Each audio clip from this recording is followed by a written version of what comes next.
반갑습니다.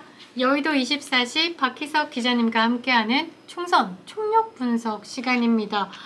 이번 영상의 주제는요, 막말이 아니라 폐륜 막말입니다. 예, 이거는 전하기가 되게 애매한데요. 민망하기도 하고 약간 죄책감이 들기도 합니다. 그러니까 이 폐륜이라는 게 결국 인간으로서의 도리를 저버린, 그걸 우리가 폐륜이라고 하지 않습니까? 그럼 여러분들 폐륜에 대해서 얘기할 거면 지금 누구 떠올리신 분이 계실 수도 있습니다. 우리 이재명? 아니 뭐 모르겠습니다. 네. 혹시 일각에서는 그렇게 생각하실 수도 있는데, 더불어민주당의 이재명이라는 사람이 아주 그 막말의 대표 주자지 않습니까? 이 국민의힘 지지층 입장에서 봤을 때는 그렇죠. 과연 저런 인성으로 지금까지 살아와 이재명의 인생은 대체 무엇이냐? 그래서 이재명을 싫어하는 사람들은 인터넷상에서는 이재명을 가리켜서 무슨 막 살았다는 의미로 막산이라고 하기도 하고 그러는데, 근데 희한한 게 어떻게 그 이재명이가 대표로 있는 이 더불어민주당의 이런 사람들은 어떻게 이런 발언들을 거침없이 이렇게 했을까?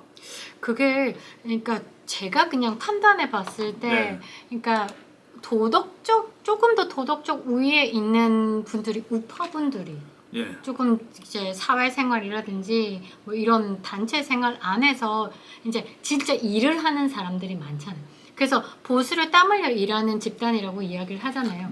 근데 이제 좌파 집단을 보면 보통 우리가 얘기할 때 꽁으로 먹고 사는 세금에 빨대 꽂아서, 그러니까 그들만의 단체 안에서 우아래 없이 이렇게 생각하다 보니까 이제 도덕적으로 약간 해이해진 부분들도 있어요. 저는 그렇게 판단하는데, 대부분의 만일에 뭐 논란이 펼쳐졌다 그러면 보수 인사들은 보통 뭐 재산 이런 걸로 조금 문제가 있고, 이 좌파 인사들은요 이런 폐륜적인 막말. 근데 이제 얘네들도 이 재산 문제는 기본으로 깔고 갑니다. 요새 하는 짓들을 보면은 그건 이제 뭐 돈을 밝히고 돈을 좋아하는 거는 뭐 거의 모든 사람들의 공통적인 속성이니까.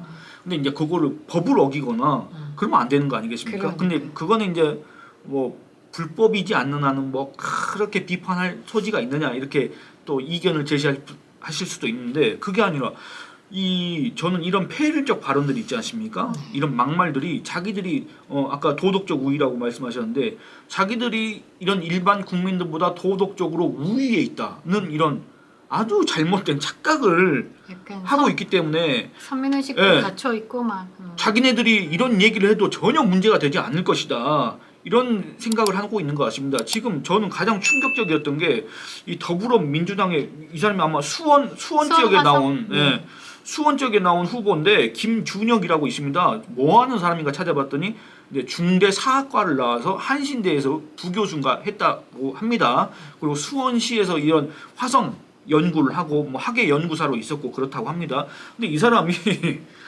이거를 어떻게 아마 기사로 접하셨을 텐데 어떻게 전달할 수가 없습니다, 사실은. 근데 뭐 제가 말씀드려야 되겠죠. 이렇게 거론을 한다는 것 자체가 화면에 띄워드릴 겁니다. 화면에 띄워드릴 건데, 이 박정희 전 대통령, 물론 저 좌파들 입장에서 오르락 내리락 하는 대통령 두 분이 계시잖아요. 세 분이 있죠. 뭐 이승만, 박정희, 전두환 꼭 거론합니다.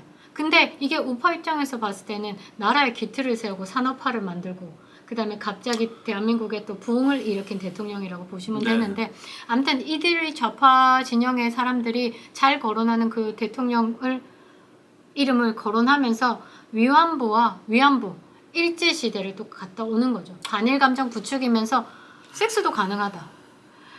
이런 거가 공직에 나가면요, 이러면 안 되는 거죠. 이 사람 딸도 없습니까? 이 사람 자식도 없습니까? 그거를 기왕 말씀하신 김에 자세히 얘기를 하면은, 이 사람이 2019년에 이제 김용민이라고 옛날에 그 2000년대 중반에 미국 국무장관이었던 콘돌리자 라이스를 어떻게 해서 뭐 한다 이런 아주 막말을 했던 그 사람이 진행하는 거기에 나와가지고 그 해당 코너의 제목이 이랬습니다. 김복동 할머니, 이 사람이 이제 일본군 위안부 피해자로서 이제 처음으로 공개적으로 증언을 했던 그 피해자 있지 않습니까? 김복동 할머니 그리고 일본 군인 박정희, 이렇습니다. 코너명이. 여기에 출연해서 박정희라고 하는 사람이 그 사람도 역시 마찬가지로 일제 강점기에 정신대, 여기서 말하는 정신대라는 건 잘못된 표현입니다. 사실은 위안부라고 해야 되는 게 맞습니다. 정신대 종군 위안부들을 상대로 섹스를 했었을 테고, 그랬더니 이제 김용민이가 진짜요라고 묻습니다. 그렇게 되묻자 가능성이 있었겠지. 그 부분에 관련해서 명확하게 알려지진 않았으니까 이렇게 얘기를 했습니다. 뭐 그러니까 아니 무슨 증거가 있는 것도 아니고 설사 또 증거가 있다고 하더라도 이게 지금 무슨 얘기입니까?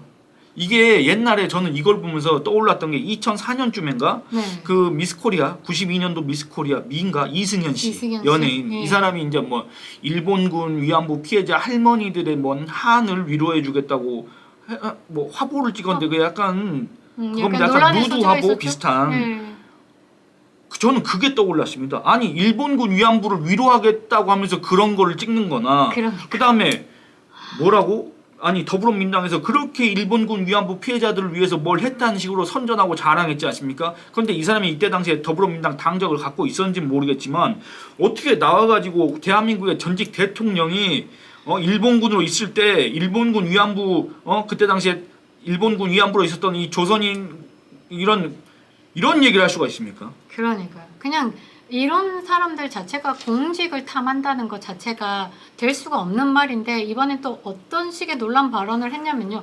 본인이 출마하는 지역구 수원정입니다. 네. 경기 수원정을 보면서 이 수원 화성은 젖가슴 여성의 젖가슴이 생각난다. 이런 식으로 또 이야기를 한 거죠. 젖가슴 하면 조국도 나와야죠. 네. 조국은 뭐라고 했습니까? 옛날에 그 경주 고분을 가리켜서 그러니까 그 분을 가리키니까 왕의 능이죠. 그거를 가르쳐가지고 여성의 젖가슴이 생각난다. 그러니까 유방 확대 수술을 한 그런 총알같이 튀어나온 그런 가슴이 아니라 이런 식의 이야기를 하는 그게 제가 거죠. 정확히 기억하는지 모르겠습니다만 여인의 소담한 젖가슴이 떠오른다. 뭐 성형 수술에서 로켓인가 미사일처럼 튀어나온 그런 게 아니라 뭐 이런 얘기를 합니다. 근데 여러분들 저는 그게 너무 궁금한 게 평소에 대체 어떤 생각을 하고 다니길래 화성을 보면서 그런 걸 생각하고 어떻게 경주 고분을 보면서 그런 걸 생각합니까? 저는 그게 너무나도 이해가 안 되는 겁니다. 아니 그 역사고도 그 천년 왕국의 수도였던 경주 그 경주의 그 문화유산을 보면서 그걸 생각한다는 게 저는 이게 너무나 와 발상 정말 독특하다. 근데 그게 발상이 아니고 조국 같은 경우도 그렇게 능을 보면서 여성의 소담한 젖가슴을 생각을 한다. 그런데 예전에 또 논란이 됐던 발언이 뭐냐면 민정수석 시절에요.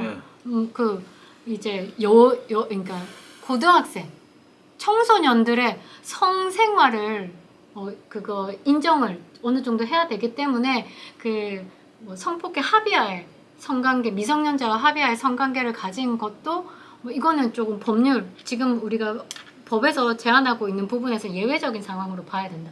이런 식으로 이야기하면서 미성년자와의 그거를 그래서 조국의 기본적인 그 성에 대한 개념 아니면 여성을 바라보는 그런 것들이 굉장히 뭔가에 비정상적이지는 않다. 굉장히 기형적이다 생각했는데 이번에 이제 좌파 진영에서 또 이런 발언들이 나오는 거 보면 저는 최강욱의 앙컷 발언도 나왔어요. 여성이라는 맞습니다. 대상을 존중하는 성으로 여성과 남성으로 보는 게 아니라 본인을 우월하게 보고 여성이라는 게 그냥 관찰 대상 또는 내가 음담패설을 할 수 있는 또는 나의 뭔가의 표현의 그 대상으로 본다.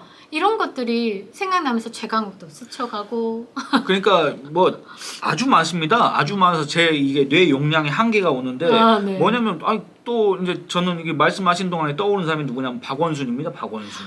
킁킁 I smell you. 박원순 하면 또 제가 자세한 얘기는 제가 차마 그것도 민망해서 할 수가 없습니다만 어쨌든 그러니까 박원순이 떠오릅니다. 박원순에 대한 조사를 좀 많이 하신 기자님이시잖아요. 저는 시간 낭비를 많이 했습니다. 쓸데없는 박원순이가 대선 주자가 될 줄 알고 취재를 많이 했었는데 결국엔 그렇게 끝났지 않습니까? 근데 박원순도 떠오르고 그다음에 얼마 전에 이해찬이가 이제 추미애 거기를 찾아가 가지고 추미애가 그 김대중 때 96년도에 이제 처음으로 영입돼서 왔는데 그 얘기를 하면서 얼굴이 반반하다고 했던가. 아니 자기 당에 이제 판사를 했던 사람이 와가지고 이제 정치를 하겠다고 하는데 그 사람 눈에 띄었던 거는 얼굴이 판사 같지 않게 맞아요. 그러니까 대체 뭔 생각을 평소에 하고 사냐 그겁니다 이 사람들은. 얼굴이 곱게 생겼답니다. 얼굴이 곱게. 아니요 이거 곱게 생겼다도 네. 지금 많이 순화된 걸로 이야기를 하는 거죠. 이게 뭐 자기들은 칭찬이다 이렇게 할 수 있는데 이게 그냥 여성을 뭐 반대 입장에서는 또 남성을 그냥 어떤 자기들의 눈요깃감 그러니까 이런 걸로 지금 항상 그렇게 했기 때문에 이게 습관화돼 가지고 뭐만 봐도 그냥 뭐 무덤을 봐도 뭐가 생각나고 화성을 봐도 그게 생각나고 이런 정신 상태로 대체 뭘 하겠다는 건지 모르겠습니다. 그러니까 정치를 한다 그래서 정치인이다 본인의 당에 영입됐던 판사를 예쁜 아가씨 예. 이거 또 갑자기 생각나는 광주 NHK 룸살롱 사건이 또 생각이 나요. 이게 다 연결되어 맞습니다. 있지 않냐.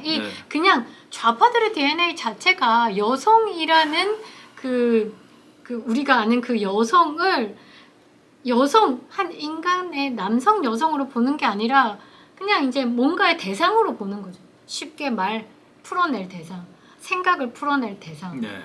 이런 것들을 보면서 이재명의 막말이 물론 탑 오브 탑인데 패륜의 막말이 탑 오브 탑인데 그 밑에 잔잔바리들이 꽤 많다. 저는 근데 진짜 네네네. 이거는 좀 다른 얘기인데 저는 그 이재명이가 한 욕 있지 않습니까? 형수 욕설. 네. 네. 그건 저 진짜 살면서 그런 비슷한 욕 자체를 들어본 적이 없습니다.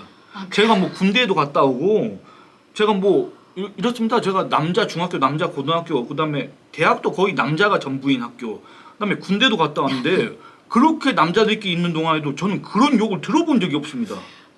그래서 저는 이번에 그 이재명이 그 선거운동 지원 유세를 가면서 네. 광주회를 갔어요. 광주회를 가서 니들 대가리 깨져 이렇게 하면서 훅훅훅 하는 그런 행동을 취했어요. 네. 근데 제가 그거를 이제 음소거인 상태로 영상을 보고 있었는데 형수 욕설을 베이스로 깐다면 너무 잘 매치가 되는 거예요. 그러니까 이재명 자체가 패륜의 탑 오브 탑인데 살짝 제껴질 만한 사람들이 꽤 많다. 조국까지 범야권 인사들이 이런 패륜적인 도덕 불감증 하여튼 뭐 그냥 우리가 생각할 때 약간 저질, 하급 이런 말이 더 좀 국민들에게는 와닿잖아요. 하급이다 하급, 저질스럽다 이게 딱이지 않을까 보는데요. 그런 비판이 이제 충분히 나올 수 있다. 지금 관찰자적 입장이지만 저는 충실히 국민의힘에 두 발을 담그고 있기 때문에 강하게 쏘아붙이겠습니다. 오늘 영상은 여기서 마치도록 하겠습니다. 감사합니다. 감사합니다.